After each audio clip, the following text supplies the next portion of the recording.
Ready to lose sleep? Tonight we dive into the darkest corners of Southeast Asia.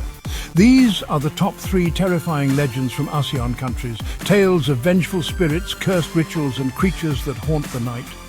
From Jakarta's alleys to Thailand's remote villages, these stories have chilled generations. Dim the lights, turn up the volume and prepare yourself if you dare. Picture this. You're walking home alone, the streets deserted, the only sound your own footsteps echoing off the pavement.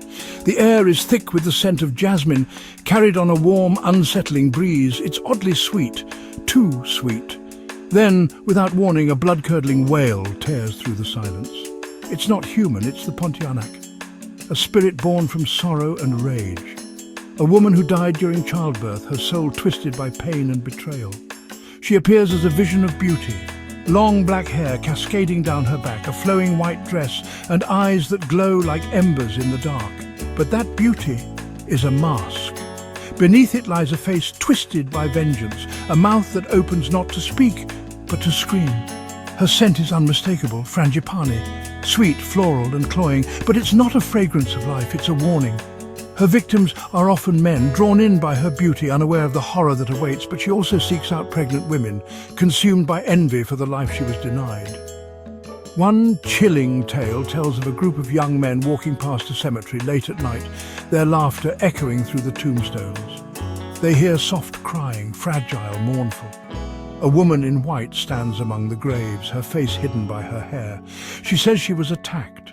She begs for help. Her voice trembles, her hands shake. The men, unsure but sympathetic, agree to walk her home.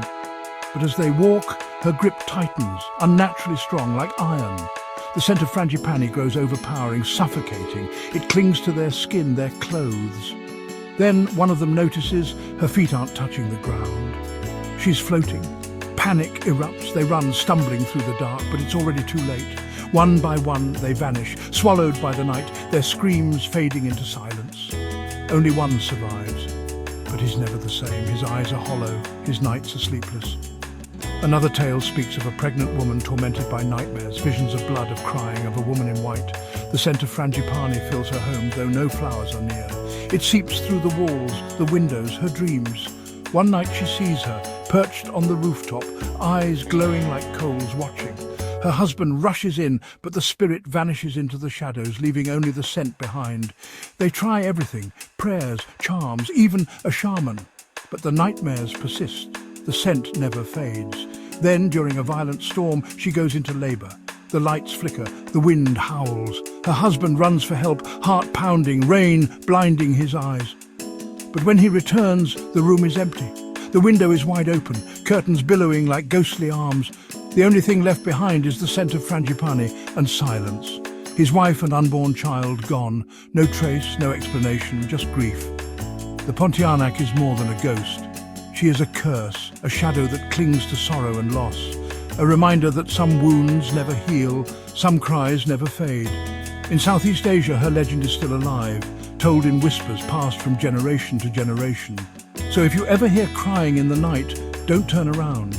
Don't follow the sound. Don't try to help. Just run. Because once she sees you, once she chooses you, there's no turning back. And that scent of frangipani, it's not perfume, it's a death sentence.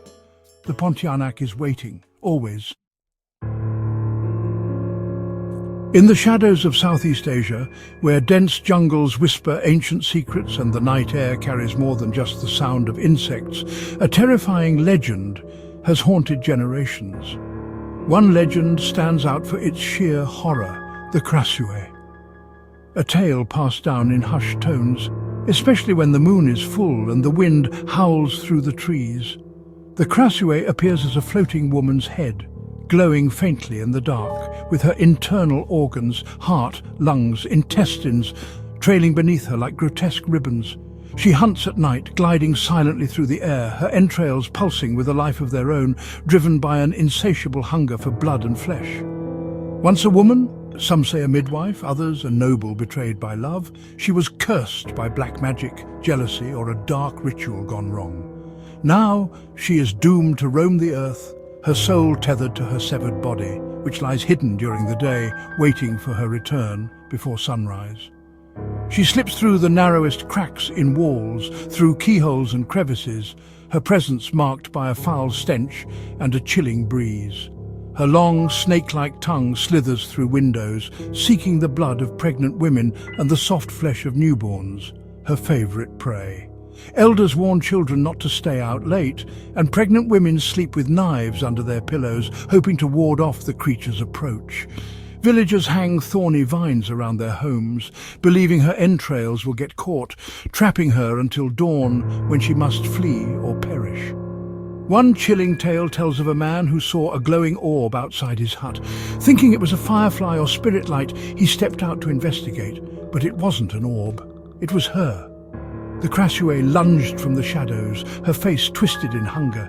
He ran for his life, but she was already inside. His pregnant wife's scream pierced the night.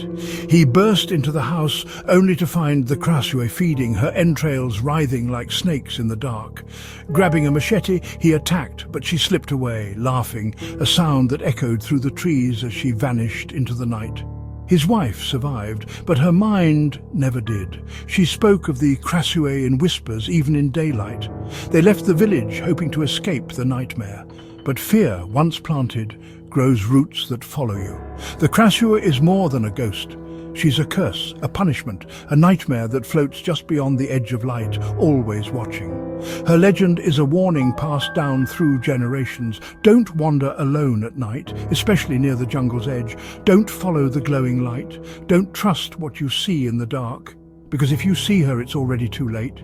She's already chosen you. And if you hear a soft, sucking sound outside your window, don't look, don't move. Just pray she passes you by. The Krasue is always hungry. Her thirst for blood never ends, and she knows where you sleep. Beware the floating head. Beware the Krasue. In the darkest corners of Southeast Asia, there's a spirit you don't find. It finds you. The Hantu Jerangkung, a name whispered in fear, passed down through generations, never spoken aloud after dark. It's not just folklore, it's a warning etched into the bones of old villages. Summoned through ritual, it inhabits a doll made of coconut husk or cloth. These dolls are never bought, they're made by hand with intention, with belief. Every thread, every husk carries weight, a vessel for the dead, a doorway for something older than memory. People call on it for answers, love, money, revenge. Desperation drives them. They believe they can control it. But the Hantu Jerangkung is no servant. It listens, yes, but it chooses what to give and what to take. But the price is steep. It always is. And it's never what you expect. The ritual is simple. A doll, offerings, and a chant. But simplicity doesn't mean safety. The moment the chant ends, the air changes, the room feels heavier, colder. But once summoned, the spirit doesn't always leave. It lingers, watches, waits. One story tells of teenagers who summoned it in an abandoned house. They thought it was a joke, a dare, something to post online. The doll moved. It spoke, not in words, but in thoughts, in whispers that crawled under their skin.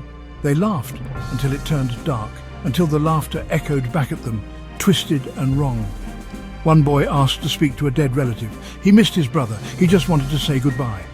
The spirit agreed, but its voice changed. It growled. It didn't sound like his brother. It sounded like something pretending. It revealed secrets no one should know. Things buried. Things forgotten. Things that should have stayed that way. They tried to end the ritual. The spirit refused. The candles wouldn't go out. The door wouldn't open. They fled, but the damage was done. Nightmares followed. Illness. Whispers in the dark.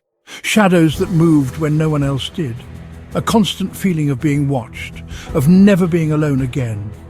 The boy who asked the question, he lost his mind. He spoke in voices, drew symbols on the walls. He said the spirit followed him home. The Hantu Jerangkung doesn't forget. It doesn't forgive. It's not a game. It's not a story. It's a warning. A pact once made never breaks. Some knowledge isn't meant to be known. Some truths are too heavy for the human mind. Some spirits aren't meant to be summoned.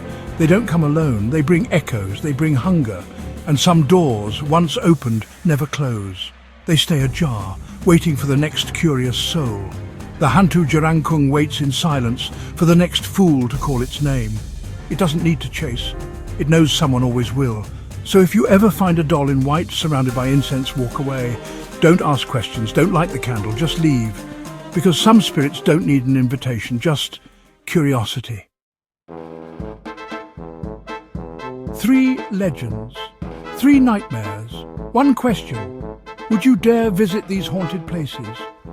From the Pontianak's cry to the Krasue's hunger and the Hantu Jerangkung's curse, Southeast Asia's spirits are not to be taken lightly. Share your scariest story in the comments.